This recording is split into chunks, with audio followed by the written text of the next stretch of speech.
Hi everyone and welcome. Jenny Marples here from pushingtherightbuttons.blogspot.com.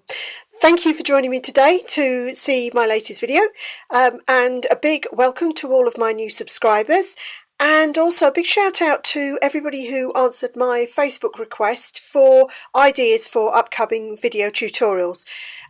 Great range of suggestions, everything from beginners through to full mixed media tutorials. I will try and encompass as much as I can of all of those, obviously in separate videos. You don't want to be here for a fortnight, but bear in mind that, you know, if I'm doing something, there may be a simple technique and then I'll actually build them up to try and show some slightly more complicated images and techniques. So first up, today's tutorial is for Frilly and Funkie, the Frilly and Funkie challenge blog. Every Saturday they have what's called a Saturday showcase, where each member of the team takes it in turn to highlight, showcase different products, different ranges, different techniques and ideas for incorporating into your craft. So please do make sure that you head over. I'll pop the link in the section below so that you can head over there, and that's where I'll be posting the finished card once I've got this part out the way. Okay, so quick question first up, from Facebook. One young lady has asked me, how do I pick the colours and how do you go about choosing colours? There's all sorts of ideas for colour wheels, and whether you have warm colours, cold colours, how many colours. I'm going to be honest, I tend to stick to about 3, but then again it can vary. What I would say to you all is look for the images that you love. Don't spend a lifetime on Pinterest, but while you're there and on Instagram flicking through, if there's something that pops out to you, save it somewhere. Make sure you make a note. Go back to it and have a look at what the colours are that have been used. Try and identify, if you're not sure, people are always willing to share, and make a note of the colour combinations you really like. Then just start playing with those colour combos and see how they work for you. Chances are, if you've liked seeing them on screen, they're going to work really well on your project. So I kind of hope that helps. So now moving on to today. You're going to see here's the colour combo that I've gone for, very fresh. I was inspired by a picture of flowers as it goes, floral bouquet on the Designers Guild Instagram page, and just thought, wow, they look fantastic together, wouldn't they work with? And that's kind of the start, the root to all of this. So just going to move these out of the way to reveal the new baby in the house. I am so excited. My new Tim Holtz glass media mat. Oh, I've been waiting for so long for this, and I'm going to get to christen it today. So here we go, people. Let's really go for it and see what this mat can do.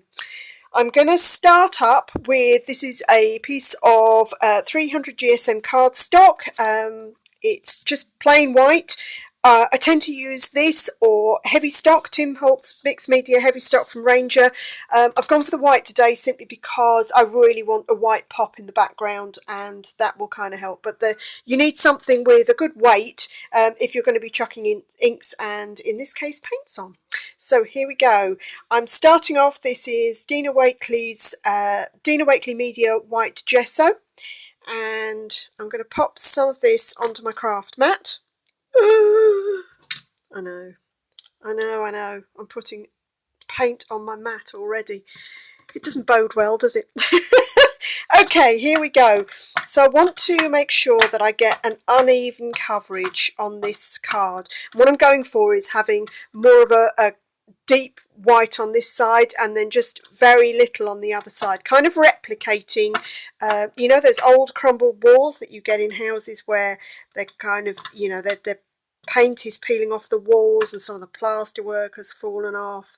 So I'm not pressing on heavily here. I'm just pressing on lightly, working more on this side and pretty much leaving the other side.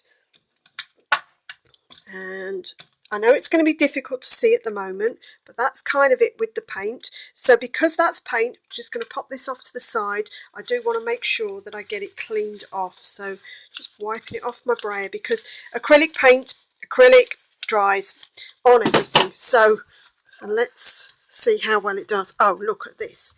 Okay, so yes, using paint on your mixed media mat is fine because it will clean off. Thank goodness for that. Wow, that really cleans off well. This is genuine reaction, people, because I've not done this before. Oh, I'm so excited. Right, okay, so we've got that done. I'm going to bring in my heat tool. Remember, this is toughened glass, so yes, it's okay for using your heat tool on it, and yes, it's okay for cutting. Just don't drop hammers or anything else like that on it. I mean, you know, there's only so much this poor mat can take, but most things it will. There we go. I need to make sure that that paint is nice and dry. You'll see now I'm putting a heat tool to it. That's why I need to make sure that I've got cardstock that kind of won't warp too much. I'm also using my Ranger heated tool for this. Because it doesn't blast heat, I tend to find that that works really well for drying this kind of thing, these kind of layers. There's no right or wrongs with heat tools. I've got both sorts, that and the more blasty type, as you might call it. Horses for courses, they work brilliantly. The heavier duty one works brilliantly with embossing when it's even crystals. So, you know, have a go, have a play, see what works for you. Okay, next thing, got my antique linen distress oxide, and I'm going to go in with this. And now then, somebody did ask about blending the inks. Now, this is a very basic thing, because obviously all I'm doing on here is just blending one colour. Can you see I'm making sure that I've loaded up my, this is the mini blending tool, and I'm working in circular motions. Okay, and what I do find is some people will go in and they'll kind of do a bit of a light layer like that, and can you see you're going to leave marks if you do that. If you want a really good coverage, then you need to make sure that you go in and go over. So I'll give it another whack here. You don't stick to necessarily just leaving one cover. You work over it with this rotating motion, and that I find gives you a much better coverage, and it then gives you, can you see there's much more of an even colour to this side. So I've got that bit done. Pop that one out the way, and I'm going to again give it a quick heat up.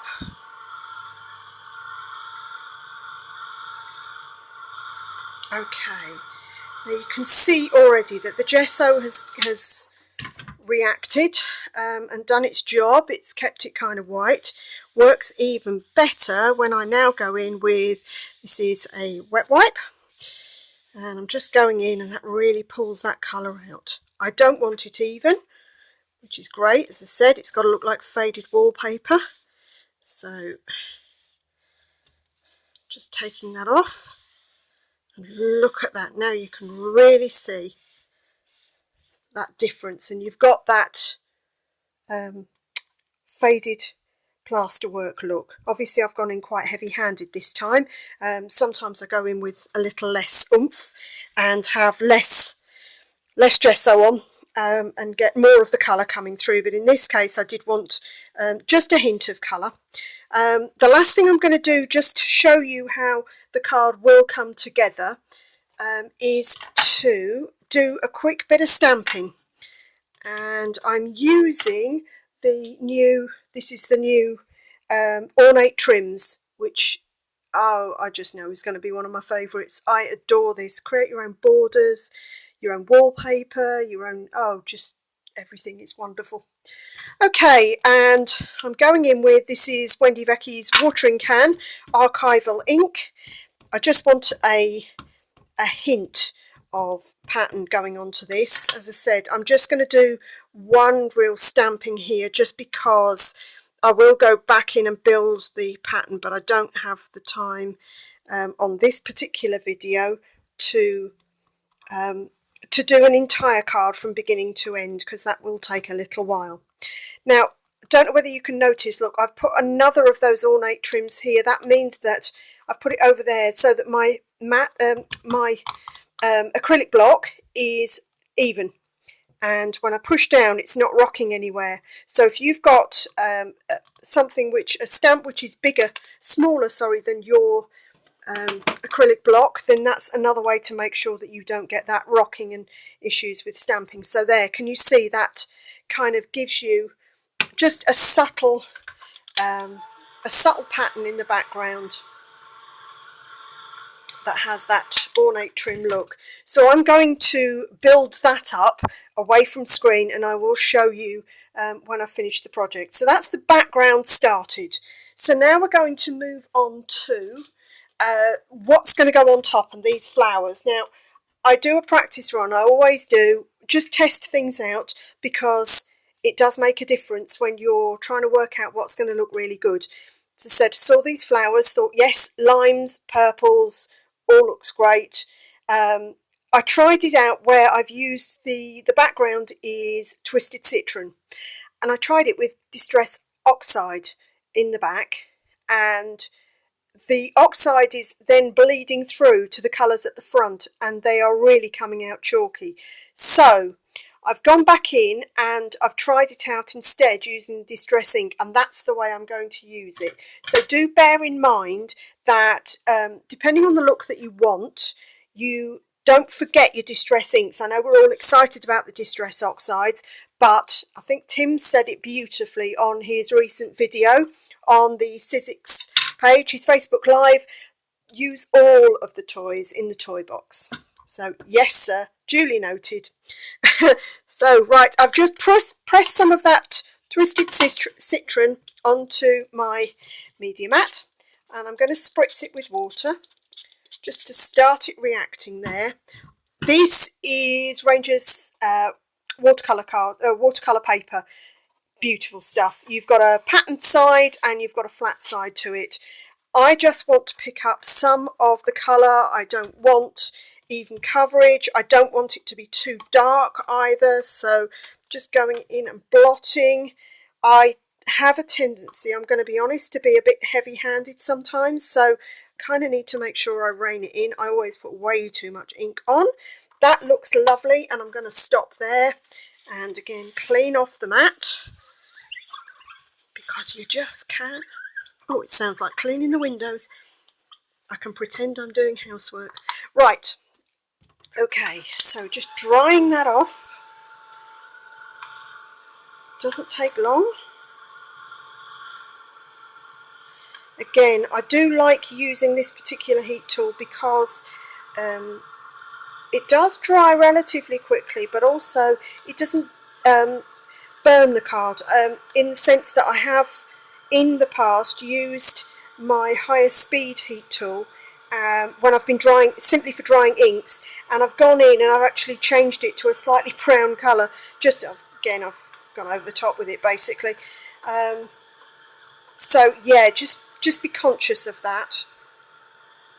If you're going to, whichever heat tool you've got, maybe keep some distance to it and maybe move your heat tool around just to make sure that you're not staying in one place all of the time. Okay, nice mottled colour to this, and now what I'm going to do is I'm going to go in with, here we go, now I'm going to make the flowers, which are going to be the focal point on that background. And this is the bit that got me inspired from seeing the Instagram post. This is the set I'm using. They are cling foam stamps, and they're Cutout Floral, so they're not your regular rubber stamps, okay? But they still work beautifully. They're actually from Tim's Ideaology range. So let's just show you how these work. So they cling in exactly the same way. They've got that smooth backing to them. I just press them on. You can use them on this, you can use them on your stamp platform. And I'm taking, in this case, seedless preserves. And this is the Distress Oxide. And all I want to do with this is just press out. There you go. I just want stamped flowers. Look at the vibrancy in that. The reason I'm using the Distress Oxide is because the pigment element of that Distress Oxide really helps the vibrancy and the clarity of the image as well. Okay, you'll notice I've got mucky paw print. Right, okay, so I've done one of those, and I'll just show you a couple more that I'm going to stamp out. Okay, so this is the Twisted Citroen Distress Oxide. And actually I'm finding with these it's easier if I apply the ink to the stamp rather than the other way around. And let's just stamp that. Nice even pressure. And there we go. Can you see how beautiful that is? Absolutely gorgeous. Now if I compare that to, here's where I stamped the same Twisted Citroen Oxide onto an Oxide background, and I don't know whether you can see, it's the difference is not great. You can't really see it quite so much, so that's kind of why I opted for this background. The Distress ink is far more translucent, transparent than the Oxide is. The Oxide is far more opaque. Let's just go in for good measure, one more flower, and then I'll leave it there, because all I'm going to do is stamp out lots of flowers, and then what I'll do is cut round them, just fussy cut them. And because I've got that background, I'm not going to get white edges, so I don't have to be uber careful and go in and cut out directly around the flowers. This is the wilted violet there. I can kind of cut round the edges but not be right up close. I can leave a border, which is just as well if I'm cutting that one out. I don't really want to be that tight. Okay, so all I'll now do, as I said, is go ahead and stamp some more of these images. You'll see here I've got a whole selection of them that I'm going to have a play with and use that, and I'll use the shaded violet as well, and also peel paint just to start stamping things out. And then what I'll do is, once those are stamped and cut out, I'll be able to arrange them in a bouquet onto my background. There'll be some more stamping in here. I may even run a little bit of stitching on. At this point you kind of take it to your own level. So make sure you check out my finished card on the Frilly and Funkie challenge blog. As I said, there'll be a link below to that, and I hope that's answered a few questions, helped people, and make sure you tune in for future Saturday showcases. And if you've got any questions, answer below. Make sure you give me a thumbs up. If you're not a subscriber yet, I'd love you to subscribe so that you don't miss out on any of the other upcoming videos. And if you have got any suggestions for future tutorials, please make sure you leave them. Okay, take care.